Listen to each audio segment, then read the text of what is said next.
दहेज में आया लड्डू गोपाल और फिर लड्डू गोपाल ने किया अपना चमत्कार। राधे राधे, जय श्री कृष्ण। कैसे हो आप सब? आशा करते हैं आप सब स्वस्थ अपने घरों में मस्त हैं। और भाई हम दुआ करते हैं कि जो लड्डू गोपाल जो बाकी बिहारी है, हमारे कृष्ण कन्हैया है, वो सब पर अपनी कृपा बनाए रखे। क्योंकि आप जैसे देखो, सबको पता है भी, जो भी लड्डू गोपाल को मानता है उसका एक अलग ही अंदाज होता है। क्योंकि वो इंसान जानता है कि भाई ये हमारे लिए क्या कर रहा है। क्योंकि बाकी लोग तो क्या होता है, जैसे हम लड्डू गोपाल रखते हैं तो बाकी तो ये बोलेंगे भी क्या पाखंड है, ये क्या कर रहे हैं, क्या इसको खाना खिला रहे हैं, क्या खाना खा रहा है, ये क्या सो रहा है। मुझसे भी कई, मैं जब शुरू में लेकर आई तो बोल देते थे, क्या तुम्हारा लड्डू खाना खा रहा है, क्या ये बोलता है, क्या ये उनको कौन समझाए कि ये बोलता भी है, हंसता भी है, ये खाना मांगता भी है, सब कुछ करता है। तो ये वही लोग समझेंगे जो अपने जो भी लड्डू गोपाल को मानता है, जिसकी भगवान में आस्था। ज़रूरी नहीं कि वो लड्डू गोपाल रखता ही हो, कि ज़रूरी नहीं है, लेकिन उसकी आस्था होना बहुत ज़रूरी है। जो भगवान में आस्था रखता है उसको पता है कि भगवान कैसे उंगली पकड़ता है और हर दुख से, हर तकलीफ़ से वो कैसे उस इंसान को निकाल देता है। वो समुंदर में भी आराम से निकाल देता है, वो डूबने नहीं देता। ऐसे होते हैं हमारे लड्डू गोपाल, और ऐसी होती है हम भक्ति में शक्ति।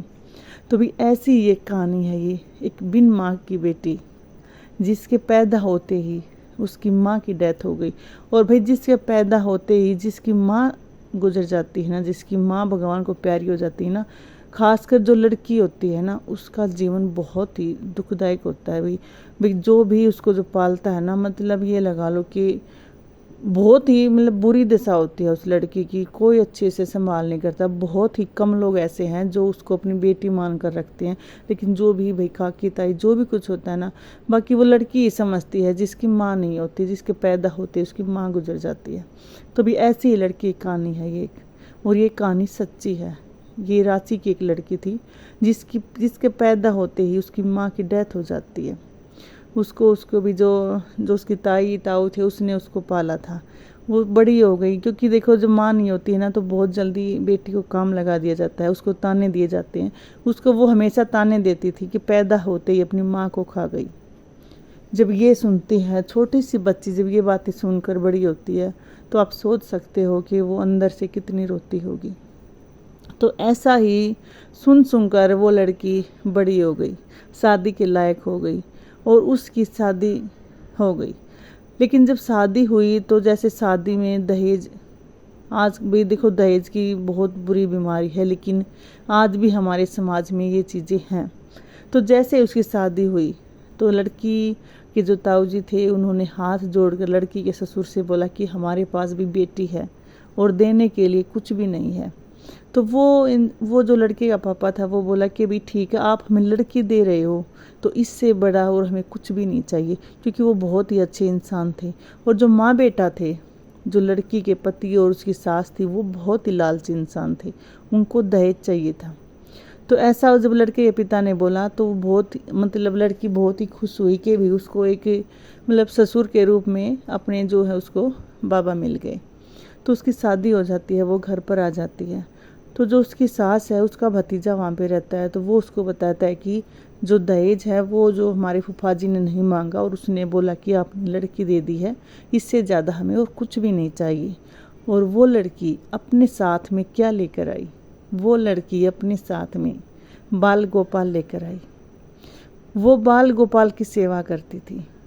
वो शादी से 1 साल पहले वो बाल गोपाल लेकर आई थी, और उसकी वो सेवा करती थी। जब उसकी ताई उसको ताने मारती थी तो वो अपनी बाल गोपाल से सारी बातें किया करती थी। उसी से अपना सारा जो दुख होता है उसको वो अपने बताया करती थी। उसकी सास को बहुत बुरा लगा। उसके घर में आते ही उस पर ताने मारनी शुरू कर दिए। नंगड़ घर की है, कुछ भी नहीं लेकर आई है, भिखारन है, ये है वो है। मतलब उस लड़की के घर में आते ही उसने ताने शुरू कर दिए। और वो लड़का भी अपनी माँ की सीख मानकर उसको बहुत ही परेशान करता था। जो लड़की के ससुर थे उसने उसको समझाया भी, उसकी सास को कि भी ऐसे ताने नहीं मारते, इसकी तो माँ भी नहीं है, तो तुम्हें माँ बनना चाहिए। लेकिन वो नहीं मानती थी, वो किसी की भी नहीं मानती थी।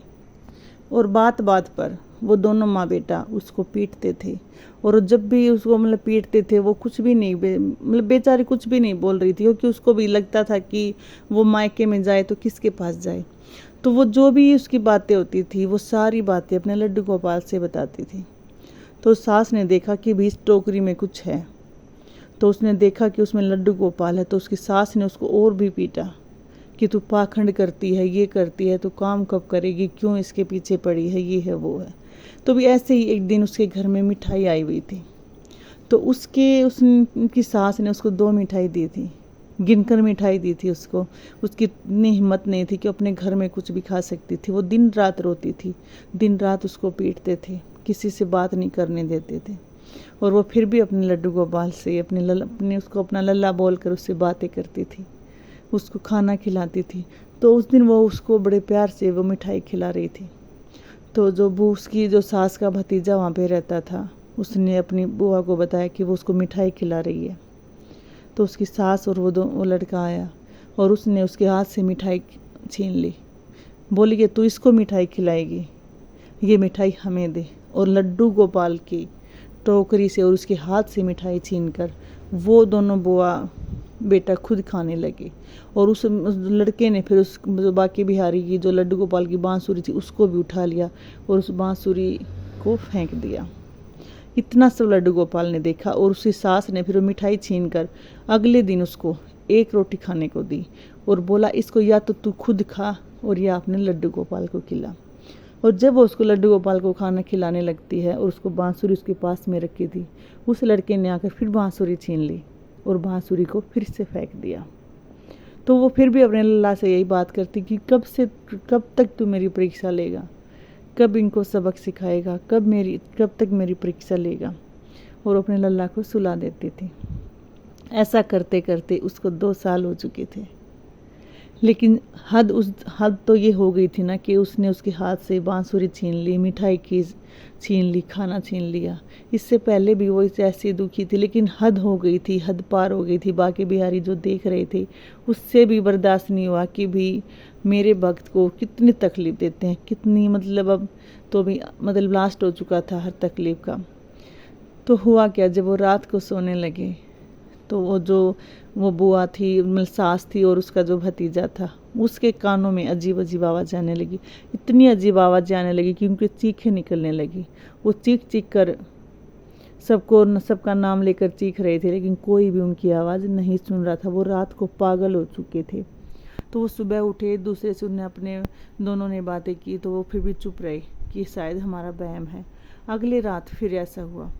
जब वो लड़का पानी पीने उठा तो उसके जो मटके में उसने पानी लेने के लिए ढक्कन उठाया, तो उसके सिर पर जो मिठाई है उनकी बरसात हो गई। कई मिठाई उनके सिर पर आकर पड़ने लगी।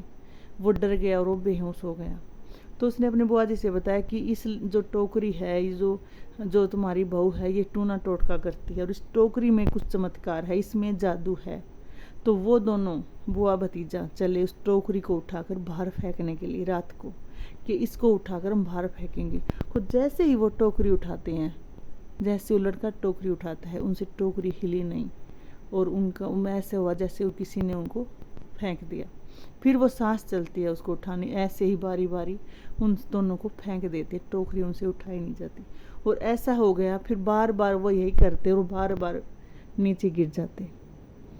तब उस सास ने ये बोला अपने भतीजे से कि भाई जैसे हम इसको मतलब तकलीफ़ दे रहे हैं, हम इसको मार रहे हैं, पीट रहे हैं, शायद ये लड्डू गोपाल हमें भी सज़ा दे रहा है।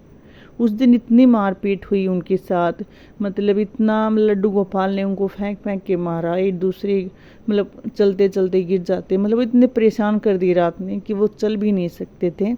तो उसने सोचा कि भी हाँ, इसमें चमत्कार है, भक्ति में शक्ति होती है। तब उन्होंने लड्डू गोपाल से माफ़ी मांगी और फिर अपने बहू से माफ़ी मांगी कि हमसे गलती हुई है, क्योंकि भाई वो भक्ति करती है, वो लड्डू गोपाल को मानती है। फिर सारा परिवार धूमधाम से लड्डू गोपाल की सेवा करने लगा और आज उसके घर में 2 पोते भी हैं और वो हंसी खुशी से अपने घर में रह रही है। तो भाई सभी जानते हैं, अगर हम एक पत्थर को भी पूजते हैं, अगर हम दीवार पर कोई चित्र बनाते हैं, उसका नाम लिखते हैं, हम उसको भी पूजते हैं, उसमें भी शक्ति होती है। शक्ति हमारे विश्वास में होती है, शक्ति हमारे मन में होती है कि जिसको हम मानते हैं उसी हिसाब से हमारी शक्ति मिलती है। तो कभी भी कोई भी लड्डू गोपाल रखता है तो उसको कभी भी पाखंड मत बोलना, क्योंकि ये पाखंड कब चमत्कार बन जाए ये किसी को नहीं पता है। तो खुद नहीं कर सकते तो किसी दूसरे का मजाक भी मत बनाओ कि ये पाखंड है या कुछ भी है। तो ऐसा आप कभी ये गलती मत करना किसी को पाखंड कहने की। और जो लड्डू गोपाल के चमत्कार हैं आप सब जानते हैं कितने चमत्कार होते हैं। अगर जिसके भी घर में है देखो उसको तो सब पता है कि लड्डू गोपाल के कितने चमत्कार होते हैं। और मैं तो बस यही बोलती हूँ कि ये मत बोलो कि ये पाखंड है। आप कुछ कर नहीं रहे हो तो दूसरे को भी पाखंड मत बोलना। राधे राधे।